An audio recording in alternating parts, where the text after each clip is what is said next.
제가 말씀드릴 내용은 이제 병원 EHR 데이터를 가지고 어떤 연구들을 할 수 있을 것들이 많은데 이게 사실 어, 이런 의학 연구 관련돼서는 다양한 소스를 가지고 연구를 할 수 있습니다. 즉 설문조사도 있을 것 같고 임상시험 등이 대표적일 것 같고 그리고 EHR이 있는데요. 이거는 병원에서 행정적 절차나 여러 가지 환자의 그 여러 가지 치료 흐름 그리고 그런 결과들을 모아놓은 그리고 이제 처방이 뭐 했는지 그런 걸 모아놓은 그냥 행정적 시스템이에요. 근데 이게 어느 순간부터 이걸 가지고 연구를 하게 된 때가 생겼는데 그게 아마 15년 전이었던 것 같아요. 제가 아주대병원에 있을 때 그 아주대병원의 그 EMR 데이터를 가지고 연구를 그때 저희 지도 교수님하고 저희 거의 처음이었던 것 같아요. 그러면서 이 EMR 데이터라는 게 EMR 데이터를 가지고 연구를 수행하는 게 시작되었고 그러면서 건강보험공단 데이터들이 오픈이 되면서 그 사실 건강보험공단 데이터도 행정 데이터거든요. 그 우리가 이제 뭐 돈을 받기 위한 행정 데이터인데 그걸 가지고도 연구를 할 수 있겠다라는 게 이제 나와서 이제 여러 가지 EHR 데이터를 사용하게 되었습니다. 그래서 일단 EHR 데이터가 이런 이제 행정적인 데이터인데 여러 가지 장점이 있죠. 클리니컬 데이터는 일단은 돈도 많이 들어가고 일단 샘플 수가 적고 일단 잘 컨트롤된 데이터를 가지고 연구를 하기 때문에 실질적으로 이제 그 현실 세계 적용하기가 상당히 까다롭다고 이제 합니다. 근데 이제 EHR 데이터는 그냥 우리가 그냥 지금도 매 몇천 개씩 쌓이고 있는 게 EHR 데이터거든요. 그냥 병원에서 질병 기록들이 계속 쌓이고 있는 거예요. 실시간으로. 근데 이 데이터를 가지고 이제 연구를 하는데 이거는 현실 세계에서 계속 환자들 추적할 수 있고 그리고 어떤 치료 받았는지 무슨 돈이 안 들어가요. 일단 중요한 건 돈이 안 들어갑니다. 이미 쌓이고 있는 데이터를 가지고 하기 때문에. 그래서 이제 이 EHR 데이터를 가지고 좀 연구를 많이 요즘 하고 있고 많이 이제 구상하고 있죠. 근데 이제 제가 이제 이런 데이터를 옴업 데이터까지 어떻게 이제 하게 됐는지 그걸 좀 말씀드리자면 제가 이제 대학원생 때 그 레보플로사신 항생제 계열 약물인데 이게 QTC를 연장한다는 이제 그 의심이 되는 게 있어서 이걸 그때 당시에는 그 EMR을 이용해서 연구하는 게 많지 않았어요. 그래서 제일 처음에 그 레보플로사신 먹었던 환자들 전부 다 그 EMR에서 뽑고 그리고 나서 이제 QTC를 보려고 하니까 그 간호 기록을 전부 다 조사했었어야 돼요. 그 간호 기록 다 종이로 돼 있었거든요. 그걸 다 조사해가지고 이거 전부 다 스캔하고 그리고 이제 그걸 엑셀에다 놓고 사실 엑셀에다 입력하는 거는 제가 안 했겠죠. 알바생을 썼습니다. 3명을. 근데 알바생을 썼는데 당연히 잘 넣었겠지라고 생각했죠. 근데 이제 그거를 이제 한 6개월, 7개월 걸려서 이제 전부 다 조사하고 사람 체온, QTC 뭐 등등등 다 간호기로 조사했는데 이제 그걸 통계를 돌리고 보고서를 그때 이제 식약처였을 거예요. 했는데 저도 그렇고 교수님도 그렇고 거기 있는 모든 연구자들이 사람 평균 체온이 32도였다는 걸 아무도 몰랐던 거예요. 32도가 평균 체온이 말이 안 되잖아요. 그래서 그 식약처에서는 이 데이터를 믿을 수 없다고 해서 도대체 왜 32도가 어떻게 나온 거지 하면서 찾아보니까 그 아르바이트생들이 그게 이제 그 몰랐죠. 저희도 몰랐고 교수님도 모르고 저 주위에서 아무도 몰랐어요. 누가 체온이 없는 적을 수 없는 것도 전부 0으로 적어놓은 거예요. 말이 안 되는 결과가 나왔겠죠. 식약처에서 이제 무슨 말 하냐면 너희 데이터 지금 그 간호기록 본 거 뭐지 그 하나도 믿을 수 없다. 다 전수조사 다시 해라. 그 거의 1년 동안 했는데 다시 전수조사 다시 하라고 해가지고 난리가 난 거였어요. 그래가지고 그때 그렇게 난리 나고 연구비 토해내고 저 잘릴 뻔하고 뭐 이렇게 됐던 거죠. 그래가지고 이걸 이렇게 연구하는 거 되게 위험 리스크가 너무 크다 싶어서 저희가 이제 그때 이런 걸 만들었어요. 그 OCR이라고 해서 자동차 번호 인식을 하잖아요. 그걸 이제 사진을 찍은 다음에 그걸 이제 그 문자 인식을 하는 방식을 가지고 그 간호기를 다 복사해서 하면 안 되나? 해가지고 이제 해보니까 되더라고요. 근데 그때 당시 QT하고 QTC는 QT 값하고 RR 값을 가지고 계산하면 QTC 값이 나오기 때문에 검증이 가능했거든요. 그 간호기 그 심전도 종이에 QTC 값 그리고 RR 값이 있는데 그게 계산을 하면 딱 떨어지는 그게 검증이 가능했던 거예요. 그래서 검증까지 하는 시스템을 만들어서 이제 저희가 그 아주대병원에서 ECGV라는 데이터베이스를 오픈했어요. 그래서 심전도 데이터베이스를 오픈해가지고 이걸 가지고 모든 연구자들이 연구하세요 해가지고 했죠. 근데 그때는 이제 저희 지도 교수님이 그 병원장님하고 친해가지고 이런 걸 데이터가 사실 여기에 개인정보 데이터가 하나도 없어요. 그냥 환자 번호 다 치환하고 진단 날짜 조금 시프트 다 시킨 다음에 화면 오픈했을 때 개인정보에 관련된 문제가 하나도 없거든요. 그래서 오픈도 하고 이 사람들이 전 세계적으로 한 몇 명의 연구자가 받아서 사용을 했었어요. 그래서 이거를 이런 식으로 이제 QT, ECG 프린트아웃 된 거를 저만큼 잘라서 저렇게 화질 개선을 해서 OCR 작업을 해서 이렇게 해서 텍스트 파시팅 해가지고 전사적 DB를 다 만들었습니다. 그래서 이것도 이제 논문으로 나왔고 이렇게 해서 오픈도 했고 해서 하는데 그 다음에 이제 이거 가지고 한 병원만 하기엔 너무 조금 파워가 약해. 그래서 다기관으로 이제 하는 연구를 저희 지도교수님이 땄죠. 그래가지고 이제 땄는데 그때 저희 아주대병원하고 서울대병원하고 가천길병원하고 데이터를 3개를 합치는 거였어요. 그래서 다 이제 IRB 통과하고 데이터 전부 환자 번호 치환하고 합치는데 거기에 전부 다 코드가 다르지. 어느 곳은 여자는 1, 어느 곳은 여자는 뭐 M으로 써 있고 막 다 달라요. 당연히 그러면 진단 코드, 뭐 약 처방 코드 다 달라요. 그 구조도 데이터베이스 구조도 다 달라요. 그걸 하나를 통합하는데 너무 힘들더라고. 너무 힘들었어. 그래서 결국은 연구는 되고 했지만 그게 이 데이터가 업데이트가 안 되는 거예요. 각각 기관에서 연구 끝났는데 뭐하러 데이터를 너희들한테 줘?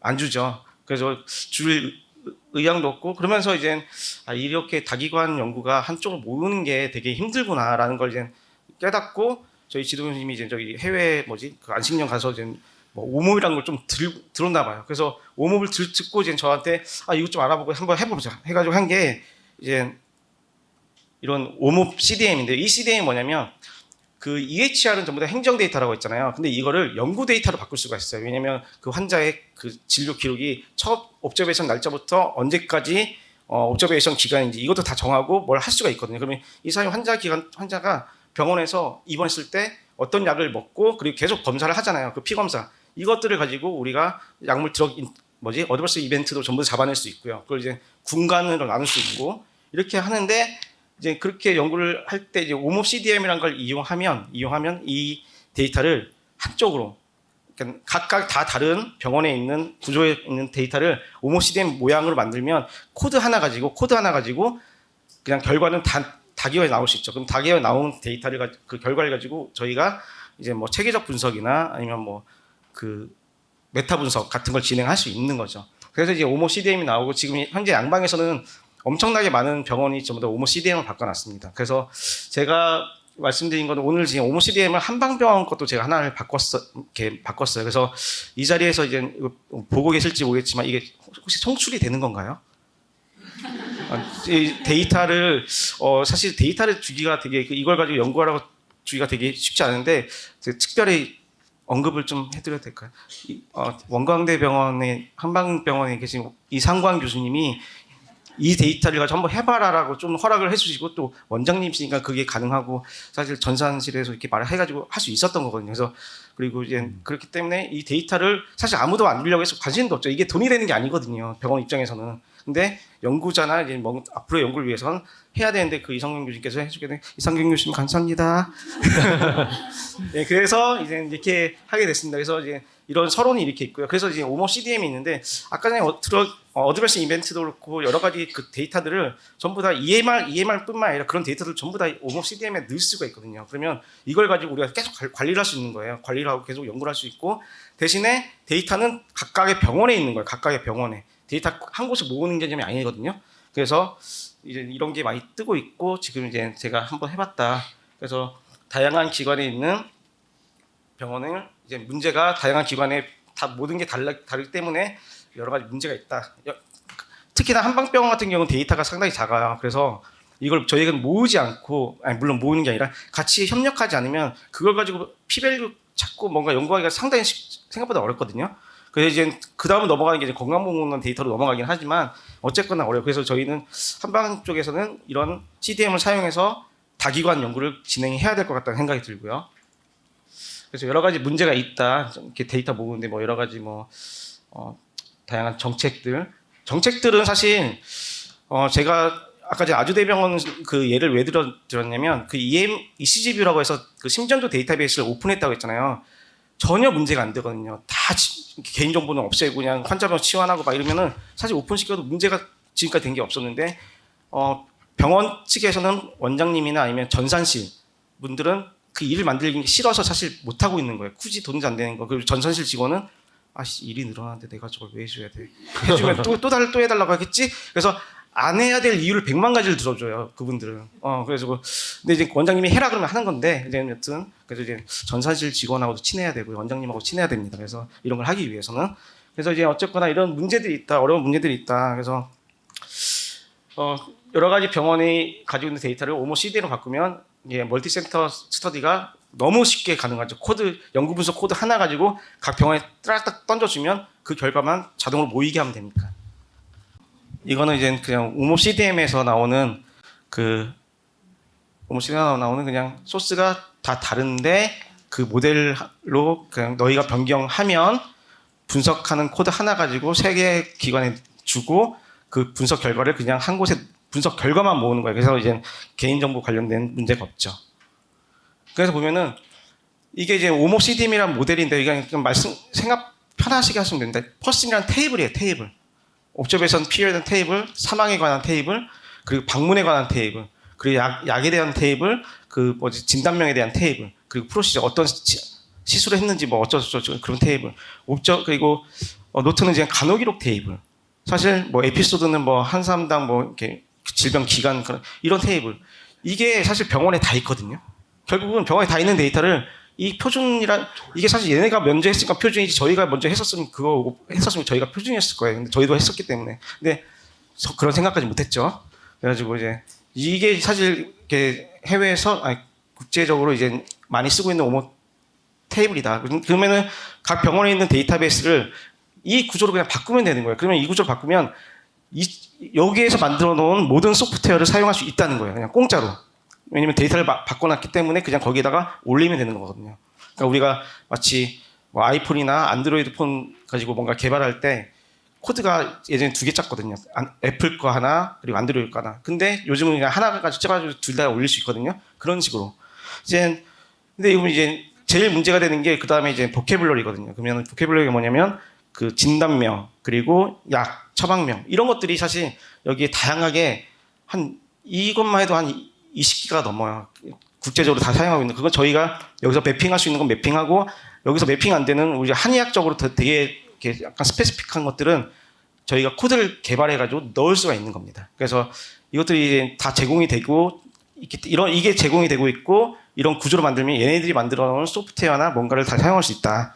그리고 이렇게 만들어 놓으면 한방병원도 각각 그냥 연구를 코드만 던져주면 결과를 바로 받을 수 있다.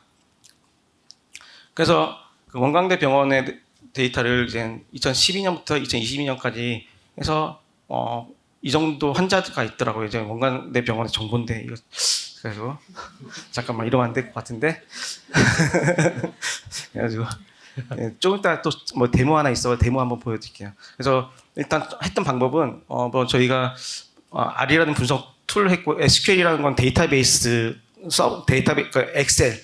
우리는 엑셀에 보통 임상시험은 자료가 크자니까 엑셀에 집어넣는데 보통 데이터가 크면 전부 다 SQL이라는 곳에 다 데이터를 저장해서 사용합니다. 그래서 이걸 이용해서 원광대대 병원의 EH를 받았고 그리고 그 중에서 딱 한 200개 테이블이 200개예요. 근데 저희 연구에 필요한 건 한 20개밖에 안 돼요. 왜냐면 약 처방 뭐 별거 안 되거든요.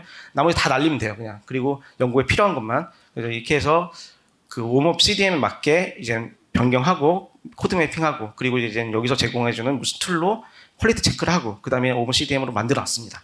그래서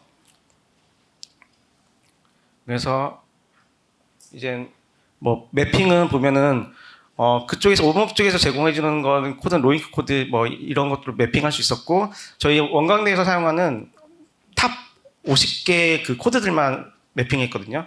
그래서 콜레스테롤도 이렇게 매핑할 수 있었고 감초도 이렇게 뭐 단기 이렇게 다 스노우메디로 매핑할 수 있었는데 침에 대해서 여러 가지 침술이 있는데 그건 매핑을 못해요. 그래가지고 저희가 매핑을 못했으니까 저희가 코드를 만들었죠.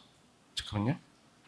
그래서 매핑이 안 되는 것들은 가미 대보탕 뭐 이런 것들은 키움이라고 해서 키움 코드를 만들어서 거기다 넣어서 사용하고 그리고 지해소총욕탕 이것도 그렇고 아큐펑처가 이제 뭐 파이오프레이즈가 있는데 이런 것 매핑이 안 되기 때문에 저희가 만들어서 사용한 겁니다. 그래서 이렇게 해서 매핑을 다 해서 오목에 이제 올리고 이제 뭔가 이제 그렇게 올렸을 때 뭐 에러가 나는 것들, 원인이 나는 것들 전부 다 이제 퀄리티 체크를 하고 그리고 나서 이제 올린 결과를 제가 한번 보여드릴게요.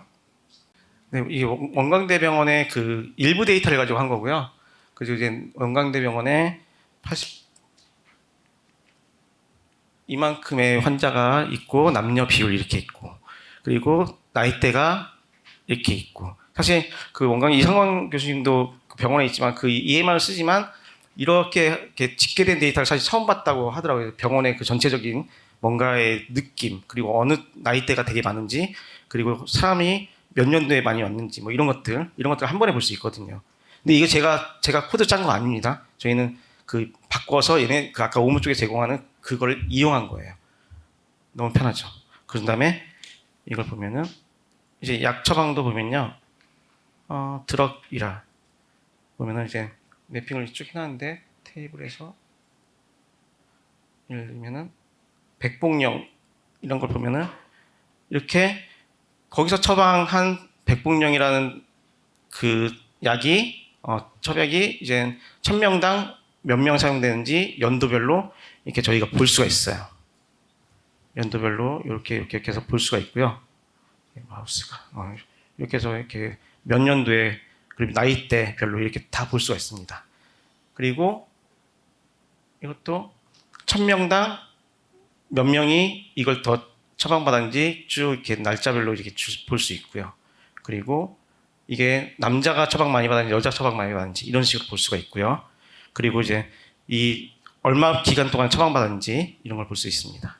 그리고 또 하나는 옵저베이션이 아니라 프로시저. 뭐 여기는 이 코드는 이제 저희가 키움 코드라고 해가지고 코드를 만들어 놓고 한 건데 여기도 침 전기 자극술이 뭐 나이대별로 연도별로 이렇게 누가 더 많이 이렇게 치료를 받았는지 이런 식으로 다 알 수가 있고요. 그리고 연도별로도 이렇게 알 수도 있고 이렇게 남자 여자 이렇게 알 수 있습니다. 사실 이런 게 제가 이제 이런 거 사실 병원에서도 이제 그 원장님이든 누구든 내가 진료했던 사람들 어떻게 했던 사람들 보고 싶거든요. 사실 이게 다 이렇게 서머리로 나오는 거고요. 그렇게 이걸 사용하기 위해서는 그 병원 데이터를 그냥 오목 형태로만 바꾸면 이걸 사용할 수 있는 겁니다. 그래서 되게 간단하고 간단하지 않고요. 조금 뭔가 필요하긴 하지만 그래도 어렵진 않습니다. 그래서 이런 식으로 이제 오목 데이터를 그러면 이걸 가지고 우리가 이제 다양하게 생각할 수 있죠. 이제 우리 병원에 어떤 환자가 몇 명이나 있지 이런 사람들을 연구를 할 수 있을까? 그러면 이제 연구할 수 있겠다. 그러면 이것이 오목으로 되어 있는 병원들이 몇 개가 있지? 그 병원들한테 우리 이거 연구할 건데 혹시 너희 병원에 몇 명 있어? 너희 몇 명 있어? 그럼 그거 가지고 우리 다기관 연구 해볼까? 그러면 내가 연구 코드, 그러니까 분석 코드를 줄 테니까 그것만 돌려줘. 돌린 다음에 결과만 하면은 서머리 하면은 저희가 통합해서 이제 결과를 낼 수가 있죠.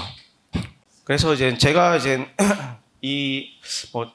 이런 EMR 연구도 많이 했고요. 그리고 또 건강보험공단 데이터 연구도 사실 되게 많이 하고 있습니다.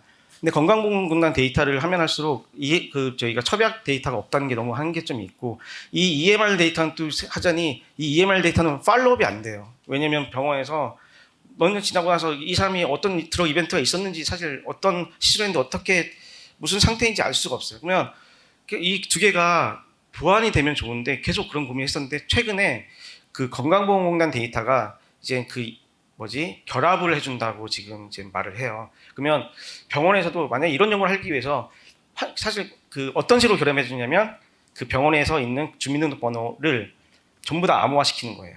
근데 그러면 EMR 데이터를 가지고 있는 그 병원에서도 그 주민등록번호 암호화, 건강보험공단 암호화. 그러면 암호화된 데이터 가지고 그냥 연결만 하면 되는 건 문제가 사실 안 되거든요. 지금 그거를 이제 해주고 있거든요. 그러면 지금 이제 이렇게 제가 이제 다른 거 다 배웠고 이렇게 한 개 기관, 두 개 기관, 세 개 한방병원에서 하는 거 가지고 이제 같이 멀티센터가 있어요. 코드 주면은 결과만 나오는 이런 센터가 하나 있고 근데 이 사람들이 팔로우 기간이 조금 작아. 근데 이 사람들이 뭐 우울증이 어땠는지 뭐가 어땠는지 이 사람이 죽었는지 어쨌는지 이것들을 다 파악하고 싶어. 한 10년 팔로우하고 싶어. 사실 이게 얼마 전까지 안 되는데 최근에 이제 이게 좀 가능하게 됐어요. 그래서 그럼 이런 데이터들을 전부 다 그 주민등록번호를 전부 다 암호화시킨 걸 가지고 있으면 이걸 건강보험공단하고 연결을 하면은 이 데이터를 계속 팔로우하고 계속이 아니라 그 전 데이터도 알 수가 있거든요. 그러면 사실 한방병원에서 있는 그 데이터가 가지고 있는 약간 약한 점들이 있는데 이런 걸로 사실 이런 프레임워크를 구축하고 이렇게 연구를 하면 여러 가지 좋은 연구들이 많이 나오지 않을까 요즘 많이 생각이 들더라고요. 제가 이렇게 양방병원도 해보고 한방병원도 해보고 이제 건강보험공단 데이터를 해보고 하면 장단점이 다 있고 문제점이 있고 뭐 이거 해결하기 위해서 뭐가 있을까 생각하면 이제 다행히 그 건강보험공단에서 결합을 해준다는 게 이제 나왔기 때문에 이게 이제 될 수가 있는 거예요. 그러면 한방병원에서 이제 있었던 제한점들이 어느 정도 풀리게 되죠. 그래서 이런 것들도 이제 저희가 같이 고민해보고 그리고 이제 각 병원들도 뭐 돈이 안 된다고 해서 이런 걸 안 하는 게 아니라 사실 돈 들 것도 사실 없어요. 그렇다고 해서 뭐 돈도 많이 들지도 않고 그냥 인건비가 들겠죠. 저 같은 사람이 가서 이제 노가다는 느낌인데 이제 인건비가 드는 것뿐이지 뭐 돈이 들지 않고 사실 개인정보 그거는 뭔가를 안 주기 위한 정말 바보 같은 그냥 그런 말들이에요. 그냥 안 주기 위한 얘기예요. 그냥 다 지우고 사실 저희는 개인정보 필요 없거든요. 이런 연구할 때 나이, 성별, 생년월일 이것만 사실 있으면 돼요. 그리고 주소 이런 것도 필요 없어. 다 필요 없어요. 그러니까 그냥 주면 되는데 이제 개인정보로 해서 사람들이 개인정보 말만 나오면 좀 무섭잖아요. 좀 쫄리고 그래가지고 그래서 안 주는 경향이 있는데 이런 것들도 사실 조금 더 오픈 마인드로 해가지고 예 좀 하시면 각 저희 대한민국의 이제 모든 한방병원이 이런 연구를 같이 할 수 있으면 참 좋겠다라는 생각이 많이 들었습니다. 예 이상입니다. 감사합니다.